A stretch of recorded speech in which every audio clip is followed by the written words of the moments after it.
Mom called me an accident and favored my sister growing up. When I got pregnant, she secretly brought my ex to my baby shower to save me from my marriage. Okay, this story will make more sense if I first start with my relationship with my mom. I call her Jackie. It's an odd thing, really, because you'd expect me to call her mom like most kids do with their mothers. But she's always been adamant that Leah, my half-sister, and I never address her that way. I guess in her mind, mom sounds like a title for someone older, and she has just never been able to see herself that way. She's told us more than once that she feels too young to ever be called a mother, as if that title might weigh her down. So it's always just been Jackie, like we're neighbors or friends, rather than her children.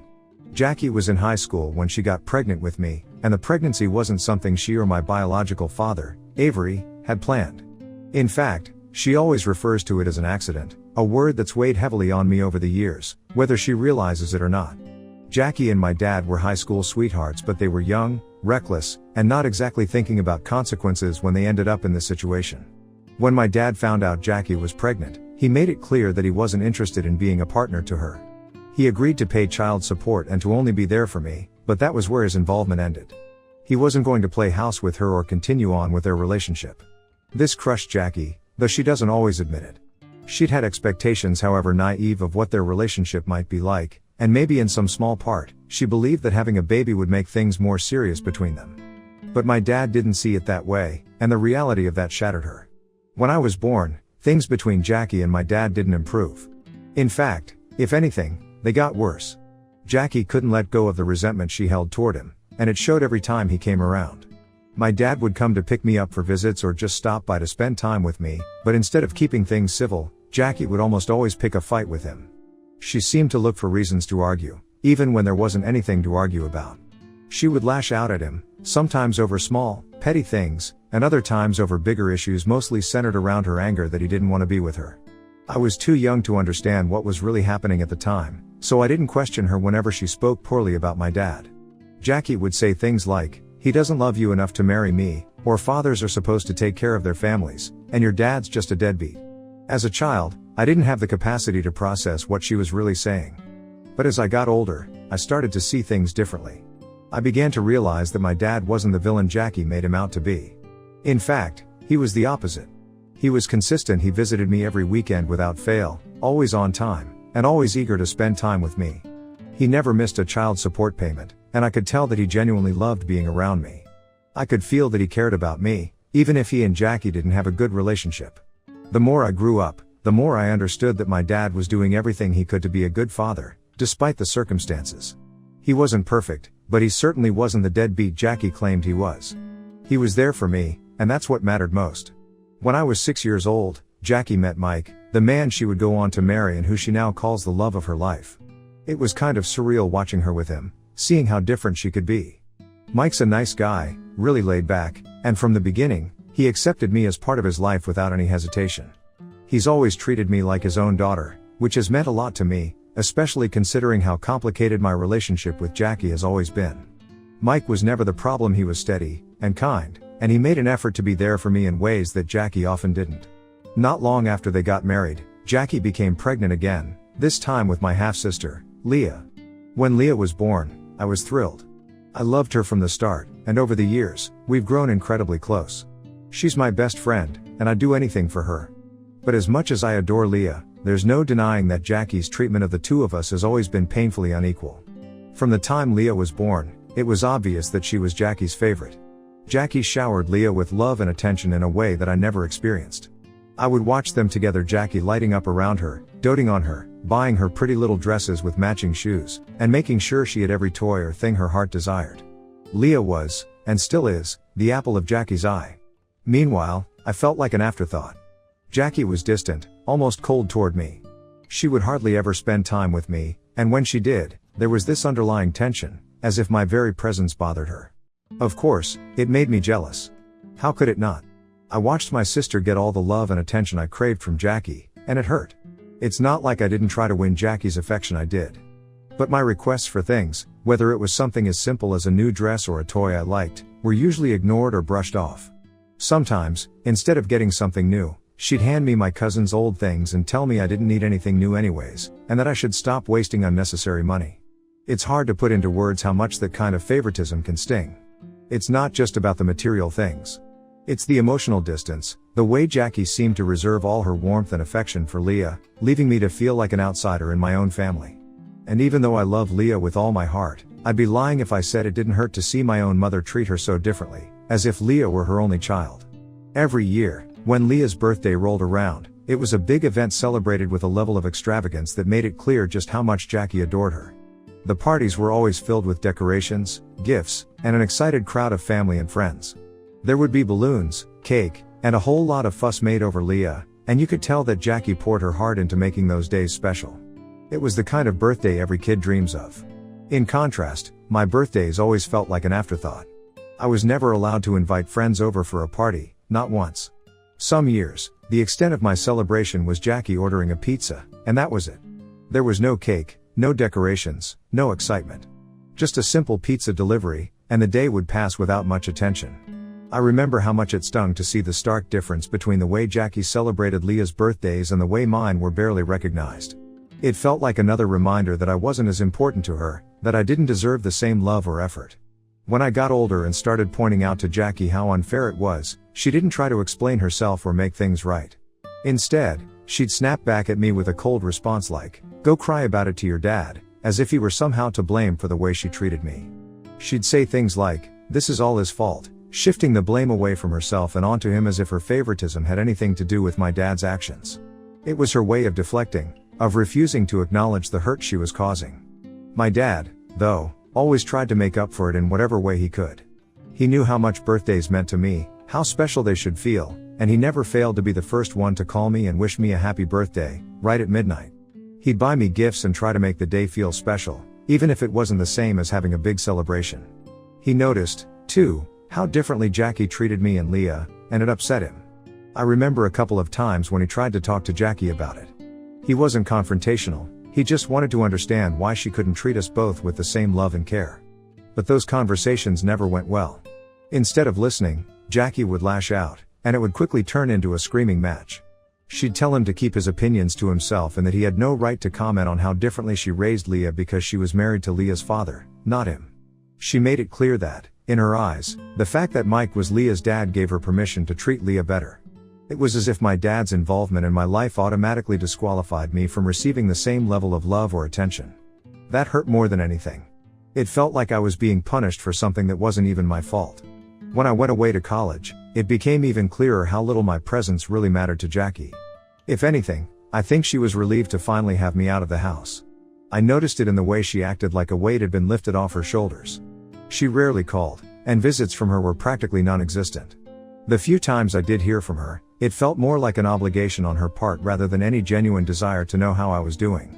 Ironically, Mike, Leah, and my dad made far more effort to stay connected with me than Jackie ever did. They visited me more often, checking in to see how I was settling into college life and making sure I wasn't feeling too alone. It was comforting, but it also hurt to see how little my own mother seemed to care. The lack of love and attention from Jackie stung deeply, but I tried not to dwell on it too much. I kept hoping that maybe, in time, whatever issue she had with me and my dad would fade away, and we could eventually have some kind of normal relationship. It was during my final year of college that I met Lan, my ex-boyfriend. He and I became serious pretty quickly, and for a while, things between us were great. He was supportive and made me feel seen, which was something I didn't often experience with my own family, especially not from Jackie. When I graduated college, it was a big moment for me. My dad, stepdad, Leah, and even Jackie came to celebrate with me. But to be honest, Mike had to convince Jackie to come. I knew she wouldn't have shown up if it hadn't been for his persistence. Still, it meant something to have them all there on such an important day. That day, Jackie met Lan for the first time, and to my surprise, she seemed almost captivated by him. I didn't think too much of it at first, but then she started making these weird comments, like how she couldn't believe someone as handsome as Lan was with someone like me. The first time she said it, I tried to shrug it off. After all, I'd gotten used to Jackie making offhanded remarks that were more hurtful than she probably realized, or maybe she did realize, I'm not sure. Either way, I let it go, telling myself it wasn't worth the energy to confront her. But then she did it again. We were all having lunch together after my graduation ceremony, and right there, in front of Lan and the rest of the family, she made another similar comment, implying that I wasn't attractive enough to be with him and joked if I was perhaps his charity case. This time, it wasn't just hurtful, it was downright humiliating, especially because she said it in front of Lan. I could feel the embarrassment rising in my chest, and I wasn't going to let it slide again. So I turned to her, as calmly as I could, and told her that the way she was talking about me and my boyfriend was creepy and that I was more than just my looks. I wanted her to understand how inappropriate and uncomfortable her comments were, not just for me but for everyone at the table. Lan looked embarrassed by her comments as well. Even my dad, who usually tried to stay out of confrontations with Jackie, was clearly annoyed. He shot her a few warning glances, probably hoping she'd get the message and stop before things escalated. I could tell he didn't want to make a scene in front of Lan, but he was just as upset as I was. It wasn't just a small, thoughtless comment, it was another example of how she always seemed to find ways to put me down, even during one of the most important moments of my life. Apparently, after that graduation day, my mom and Lan became Facebook friends, which took me by surprise. Lan told me that she had sent him a friend request and he asked if it was okay for him to accept. I didn't want to make a big deal out of it, so I said it was up to him. He accepted her request just to be polite because he knew as well as I did, that if he didn't, she would bring up this issue in front of everyone else if she ever saw him next. It did feel odd to me that my mom, who had barely shown any interest in my life while I was away at college, suddenly wanted to stay connected with my boyfriend on social media. Over the 3 years that Lan and I dated, my mom maintained a polite, if distant, relationship with him. She would check in on him every now and then, leaving the occasional comment on his posts or sending him brief messages on FB.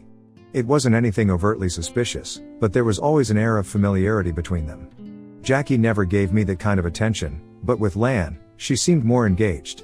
During my relationship with Lan, he did point out to me once or twice about how he felt my mom was outright jealous of me and my life. He started pointing out all the little ways Jackie acted around me that made it seem like she was in some kind of competition with me, whether it was the way she belittled me, her tendency to dismiss my accomplishments, or even her weird fixation on my relationships. I was taken aback. Jealous? Of me? The idea had never crossed my mind, and I had always chalked up her behavior to general hostility or unresolved issues with my dad. But Lan was insistent. He could see it from the outside, the way she would subtly undermine me, and how she seemed almost bothered by the idea of me being happy with someone or successful in my career. At first, I resisted the idea. It was hard to accept that my own mother could feel something like jealousy toward me. But the more Lan brought it up, the more I started to notice the patterns myself. Whether it was about my looks, my relationships, or even my achievements, Jackie always found a way to make me feel smaller. And when I thought about it from the perspective that maybe, just maybe, she was jealous, it all started to make sense. After that realization, I began to grow more cautious around Jackie. I found myself guarding my emotions more tightly, not letting her comments get under my skin as much. I wasn't sure what to do with the knowledge that my own mother might be jealous of me, but it definitely changed the way I interacted with her. I couldn't look at her behavior the same way anymore. What once felt like indifference or coldness now seemed more like a twisted sense of competition, and that thought, more than anything, made me distance myself emotionally from her even further. Lan and I broke up after 3 years of dating. Our breakup was pretty amicable. We both knew that while we cared about each other, our lives were moving in different directions, and it was time to part ways. We promised to stay friends, to keep in touch, but, as is often the case, life got in the way. I got busy with my own life, and Lan did the same. Before long, we lost touch completely, and that chapter of my life quietly closed. Then, 2 years ago, I met Phil, and everything changed. He was and still is everything I could have ever wanted in a partner. Phil is kind, and thoughtful, and makes me feel valued in ways I hadn't experienced before. With him, things felt right. We talked openly about our dreams and our future, and for the first time, I started to see a real path toward the kind of life I wanted, a life filled with love, stability, and eventually, a family. I'm truly happy with him, something I don't take for granted. This year, we found out that I was pregnant. It wasn't something we had planned for right away, but it wasn't an unwelcome surprise either. Phil and I had always dreamed of starting a family, and while the timing may have been unexpected, the excitement was real. We were overjoyed and immediately began planning for this new chapter in our lives. The first thing we did was get married. It was a small, intimate ceremony, just close friends and family. Leah, of course, was my bridesmaid. Having her by on that day meant the world to me. Jackie, my mom, attended the wedding, but throughout the ceremony, I could sense her disapproval, though I wasn't entirely sure why. She looked frustrated, like something about the whole event bothered her. Later, when we had a moment alone, she finally let her feelings spill out. She told me, rather bluntly, that she never wanted me to marry someone like Phil. In her mind, I was making some kind of mistake by being with him. And then she went on to tell me how she had actually hoped would get back together with my ex-boyfriend, Lan. I couldn't help but laugh when she said it. It was such an absurd suggestion, so out of touch with the reality of my life now. I thought maybe she had had a little too much to drink at the wedding and was just speaking nonsense. The idea that she was still stuck on my ex when I had moved on and found happiness with Phil was almost laughable. I tried to ignore her comments like I've learned to do over the years, but deep down, it did bother me that even on one of the happiest days of my life, my wedding day, Jackie couldn't just be happy for me. Instead, she had found a way to criticize and make me feel like I wasn't living up to her expectations. But this time, thankfully, I had other things in my life to focus my energy on. I had Phil by my side, a baby on the way, and for once, I chose to focus on the love and joy in my life rather than Jackie's negativity. After Phil and I got married, we decided to wait until the wedding was over to announce the big news: I was pregnant. We both felt it was right to share this news only after our wedding so that nobody could question us. My dad, Leah, and Mike were thrilled when we told them. They were genuinely over the moon for me, and their happiness made that moment even more joyful. But, as expected, Jackie, my mom, had to throw in her own brand of negativity, as if she couldn't just let me have that happiness without a sour comment.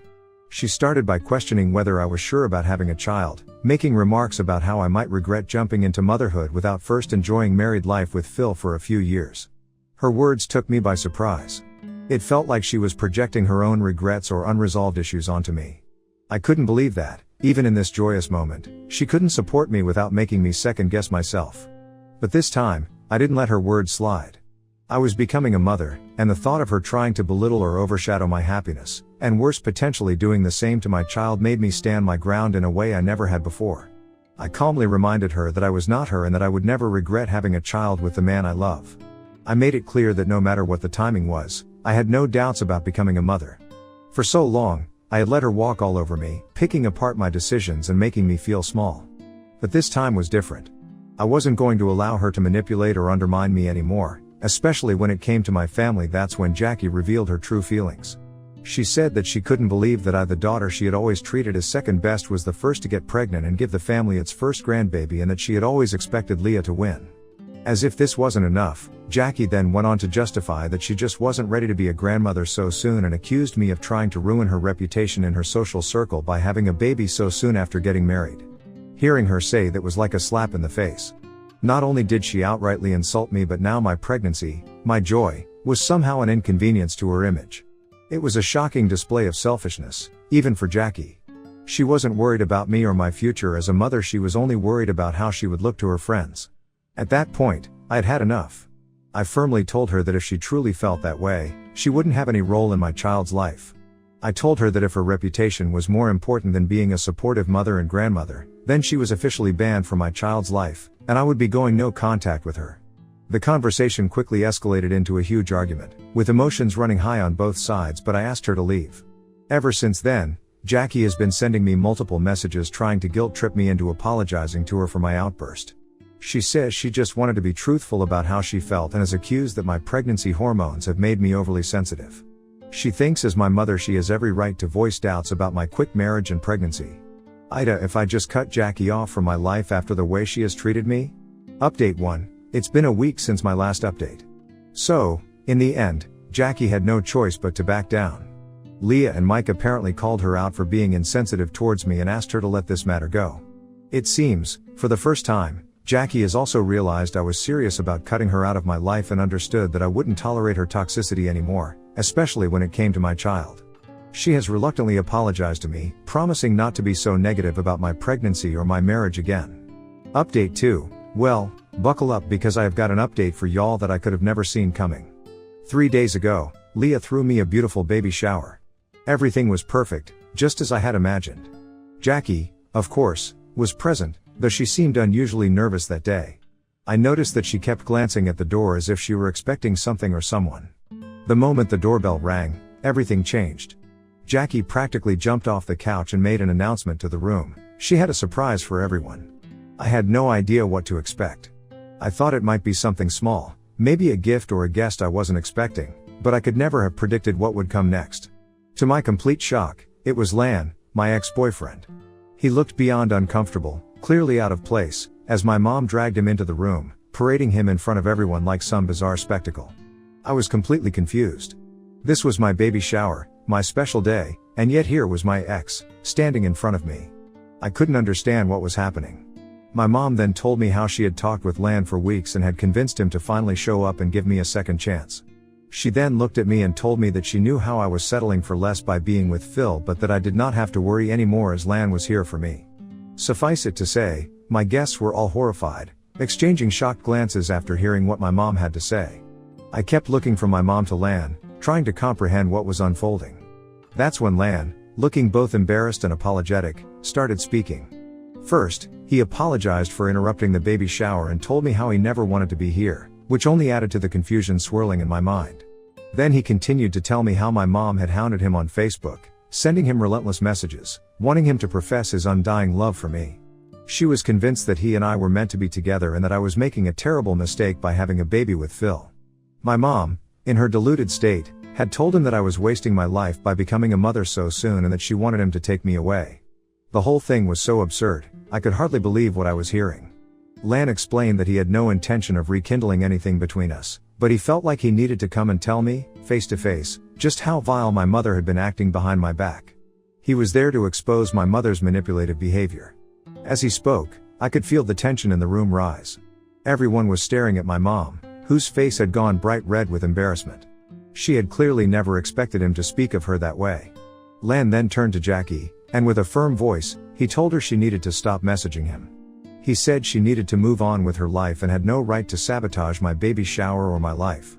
I could see the anger and humiliation on my mom's face, but for once, she didn't have a snappy comeback or a defense. Lan continued to tell her that he had always known her to be jealous of me and that he was very disappointed to see that she had never changed even after all these years. Jackie stood there, speechless, as the weight of her actions became apparent to everyone in the room. After Lan had finished, he turned to me and apologized again. He said he was sorry for the disruption but felt it was necessary for him to reveal the truth about my mother's behavior as he wanted me to see the true face of Jackie.